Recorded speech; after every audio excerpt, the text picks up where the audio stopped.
Our next speaker is Dr. Anil Mandal, Yes. an expert in glaucoma surgery in the pediatric age group of global standing from LVPI Hyderabad, who is going to teach us explicitly about trabeculotomy and trabeculectomy. Yeah. On to you, Dr. Mandal. Yeah. Thank you, madam. And for my presentation, I have edited a video for about 9.5 minutes. So, respecting time. Yes. At the outset, I would like to express my profound gratitude to my teachers, Professor N.N. Sood, Dr. Harish Agarwal, and Dr. Ramanjit Siota, who were my mentors at All India Institute of Medical Sciences when I was doing my senior residency in the year 1987, 88, 89. So during presentation, my mind goes back and memory goes back to the year about 32 to 33 years back. So the in the video, I would like to present exploration of Slem's canal and primary combined trabeculotomy and trabeculectomy for developmental glaucoma.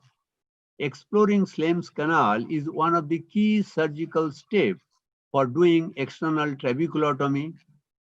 Anatomy of the limbal region must be carefully identified before one can proceed to explore the Slem's canal to do the trabeculotomy. You can see here a radial incision is given on the external aspect of the scleral spar to cut open the superficial wall of the Slem's canal. And this particular step, although not part of the surgical technique of trabeculotomy, is just to explore the Slem's canal, how by external dissection, beautifully we can explore the Slem's canal on either side of the radial incision, which was given to cut open the superficial wall of the Slem's canal. What essentially we are seeing here is deroofing of the Slem's canal, and at one point of time it was an ideal surgical technique for glaucoma. Now you can see what we have done in this segment is superficial wall of the Slem's canal has been removed. What follows now is the surgical technique of primary combined trabeculotomy and trabeculectomy. Here we are confirming that yes, that Slem's canal has been dissected properly. Combined trabeculotomy, trabeculectomy is performed under a partial thickness scleral flap, limbus based, and the delineation is done to mark, and under higher magnification, a gradually deepening incision is given to cut the superficial, to inside the superficial wall of the Slem's canal. And at the end point, there will be slow ooze of aqueous as is evident here. And in higher magnification, you can see the inner glistening wall of the Slem's canal, nothing but trabecular meshwork. Once the Slem's canal is explored, this instrument called external trabeculotome, Harm's trabeculotome, is introduced. The lower prong goes inside the Slem's canal and is rotated to create a continuity between the Slem's canal and the anterior chamber in that segment. When performed on each side of the radial incision, approximately 110 to 120 degree of the trabecular meshwork is taken care of. Next step is seen here, removal of the deeper block to complete the trabeculectomy and an iridectomy. Here we are doing little irrigation aspiration to remove the clot or the bleeding which accumulated over the iris surface, just to do very clean surgery. The superficial scleral flap is closed back with a suture, 10 nylon suture. I used to perform the closure by 3 suture. After 10 years of my work, we used to close by a single apical suture and the triangular scleral flap is closed. 1,128 eyes of 653 patients operated over a 21-year period by me in this LV Prasad Eye Institute was analyzed recently, and you can see the survival curve. Over a period of time, the success rate decreased, and it is bound to happen. Success rate of 93.4% at the end of second year decreased to almost 70% at the end of 10th year. Just to tell you that this success rate is without any anti-glaucoma medication and first surgery success rate. Snell's visual acuity was available in 51% of the patient, and 27% had got normal visual acuity. Patients who were operated by us as a primary surgery, success rate is better, and patients who had clear cornea had better surgical outcome. In patients where surgery was performed on congenital or true congenital onset within 1 month of birth, the success rate is relatively poorer compared to the infantile and juvenile onset glaucoma. Here is a patient, compare and contrast acute hydrops with infantile glaucoma, and the lower picture tells us the normal clarity achieved, and this picture was taken 6 months after the surgical technique of primary combined trabeculotomy trabeculectomy.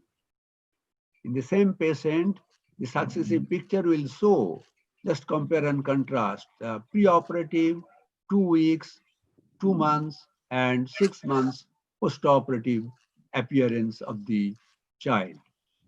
And you can see the Habs stripe, which is there. And here is the appearance of the child. Cornea, left eye was involved eye, cornea is totally clear. The right eye was not involved. Primary combined trabeculotomy trabeculectomy is very safe and effective in the management of congenital, infantile, and juvenile onset developmental glaucoma. And at this point, I just wanted to present the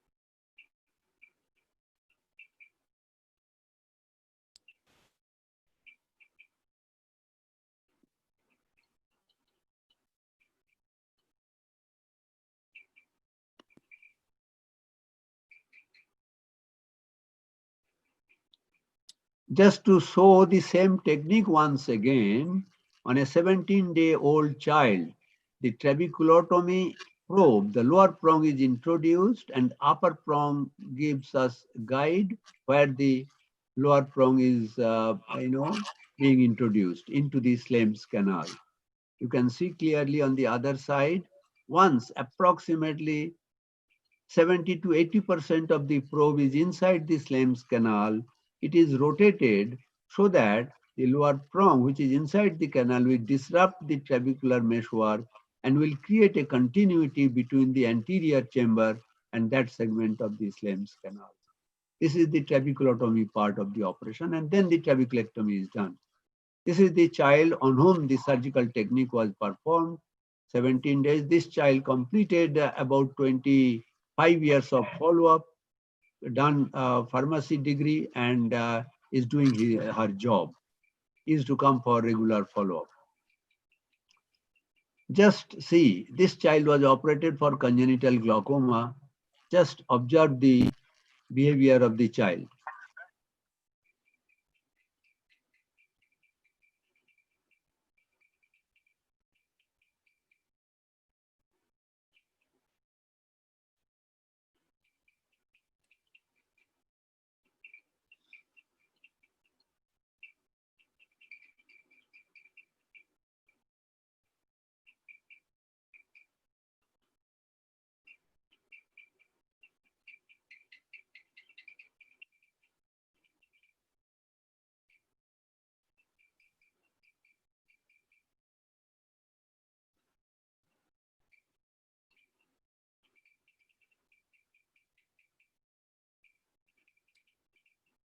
nice to see that a third month operation was done. The child is doing so beautifully. Thank you. I complete my presentation here. Thank you very much, Dr. Mandal. I think the secret of your success is also the emotional attachment which you have to your profession in a very major way. Just one question before we go on to our last speaker. Yes. Is there a corneal diameter cutoff beyond which you feel that the trabeculotomy is unlikely to work? That's the advantage. Very important question. You know, according to Barkan, corneal diameter 14 millimeter or more, goniotomy should not be attempted. But external trabeculotomy I have performed in corneal diameter 14, 15, 16 millimeter. In most of the situation, if we do the anatomical landmarks identification properly, it is possible to do external trabeculotomy.